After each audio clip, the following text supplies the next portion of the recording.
Sam, to continue, are you taking precautions this year to stop hacking happening again? Well, I think the issue we've got with hacking happening is obviously that the league office is obviously closely linked to a couple of players, and certain players have in the past chosen to do the wrong thing in the league's view. And the issue we have is that sometimes technology forces accounts to be left open sometimes, for whatever reason. And we have to have a league that is honest and ethical enough that they understand that when that account is there to be hacked or used unwittingly, without the willingness of the players who has the account, there has to be a level of ethics where we sign out of that account for them. Now, you may laugh at that and you may snigger, but that's the world we live in, Thomas. And I take offence to you laughing at that and laughing at this, because that shows how petty and how unethical you are as an interviewer and as a player. You have to show a level of maturity as a player to set an example for the league. I will set that example, but players like you need to step up to the plate, and that's a fact. Well, I've personally seen that you've left your account, your NFL account, on during the day. Are you talking to Commissioner Wood here? I'm referring to the times I've seen Sam Wood leave his NFL account on. Okay. And I thought he's not really taking any precautions to the matter. Well, of course, I'm sure he has, and we've spoke to him about that, and he will, of course, take precautions to try and sign out of his account. I don't know really why this is an issue. I think the real issue is players looking at other people's accounts. If it is left signed in, it should be left alone, Thomas. Yeah, but isn't it the person's fault that they should have turned Absolutely it off? not. Absolutely not. It is an accidental error. The accident is not done intentionally, left on. The intention of the player to look at that account, that is pure cheating, and it should be clamped down upon. If Samuel left his account signed in, that's a mistake. That is not done on purpose. The looking at the account and using it as advantage, that is cheating, and that is a fact. Well, if Sam Wood didn't leave his account on in the first place, then this incident would not have happened. I feel like we're going around in circles here. I'm telling you, that is an accidental error. Okay, let's go. And what happens is people take advantage of that, and that's wrong, Thomas, and you know it. Okay, let's go to our next question by Andy. It's quite a good question. Did you deliberately remove the co-commissioner to further strengthen your dictatorship over the league? Well, I'm glad you're laughing as well, because it shows how stupid a question it is. It really does. Look, Craig did a fantastic job as co-commissioner, and now he's head of the Players' Union, and that's great. Any issues, Craig will certainly come to me, and he will certainly bring it up and bring it to the commissioner's attention. I think this idea that I'm a dictator, that I'm trying to run the league with an iron fist, is absolutely preposterous. Is that funny, is it? Yes. Because why would you take Craig out of the league? I'm saying Craig's a fantastic member of this league, and as co-commissioner he did a tremendous job, but he was brought in on the basis to show everyone that the league was operating fairly and for all, okay? And we'd had that for a season, and we showed, and Craig never had an issue with my leadership as commissioner. He always took interest in what was going on, made sure what my decision was fair, and he oversaw what was happening. And we did a fantastic job last year, I think, as co-commissioners. And I'm more than happy to share the office again with someone else or Craig. But a one-headed... You don't see two popes, you don't see two presidents, and you don't see two prime ministers. Leaders are singular. You have one person at the head of an organisation. I'm the head of this organisation, and we brought Craig in for a season just to shore it up.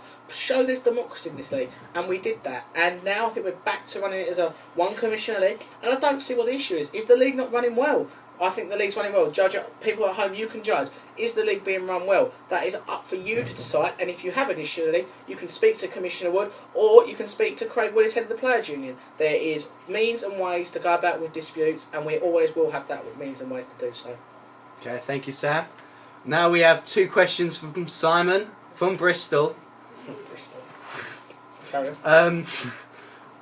His question is, power power rankings of members in the league in order team names. Team names.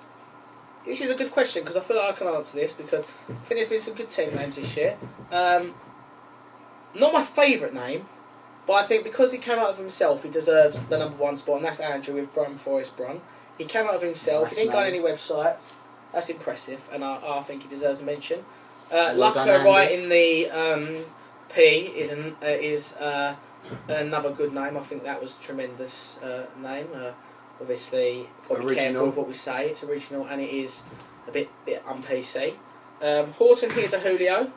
Yeah, I like it. I think Julio's having a good year, so the side deserves credit.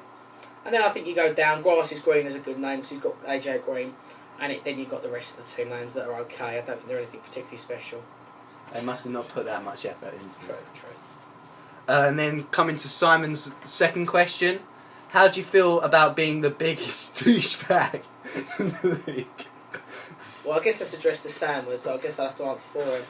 I don't feel I am, or he is, the biggest douchebag in the league. I think that's unfair. I think there's been this. I can't really explain what it is. I guess in a sense it's jealousy.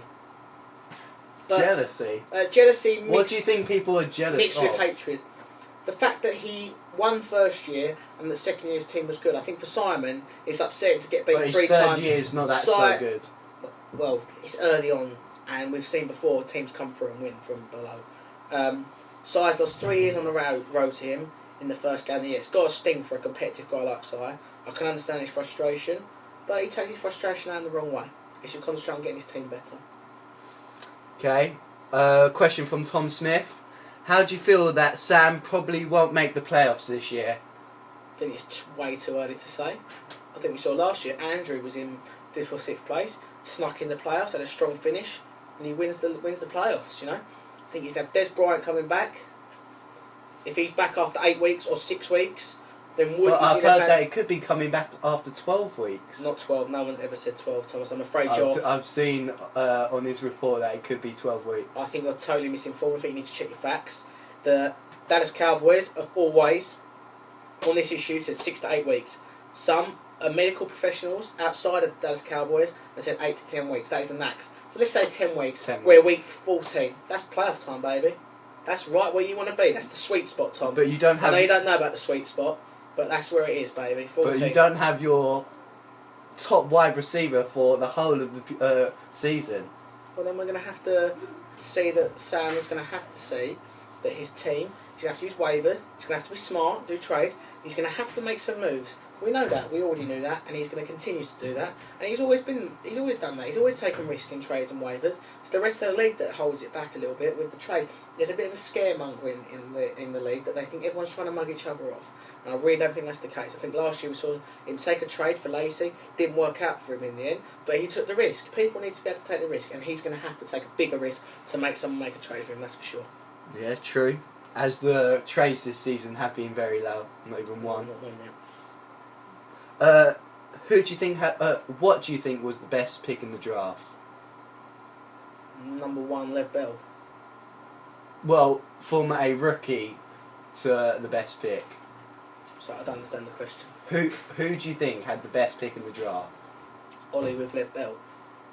He picked the best player. Simple Yeah, but as. that was just number 1. Are you saying what's the best value? Best value player. Tough to say, I guess.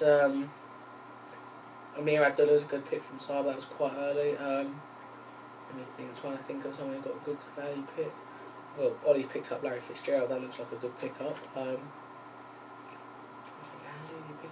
Tough to say, Tom. Tough to say. What do you think of Tom Brady, 10th round pick by Tom Smith?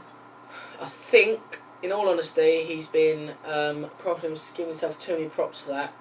10th round, okay, you got Tom Brady, but you could have had a whole host of other quarterbacks instead that are probably going to outscore him in the end. Look, Tom Brady could go on and have 16 fantastic weeks. It's a good pick, but you didn't. I don't think Thomas if really was thinking about the pick being great value. I think he just picks with conventional picks. I think it was a lucky pick. I don't think it was a good pick. Lucky, not good. There's a difference. Okay, well that's your personal opinion. That's why I'm here, to give my opinion. Who do you think will be the biggest scorer as QB, running back / wide receiver, and tight end? Gronk as tight end will be the biggest scorer. Kelsey will be close. Not particularly close, but he could be second. Wide receiver or running back? Yeah. Or we just want to see wide receiver? Wide receiver would be Julio Jones or Odell Beckham. Running back will be... Depends if you're looking at Lev Bell's season as 14, 15 weeks. I think Lev Bell's outscore everyone from this week from now. But I think as running back, I think if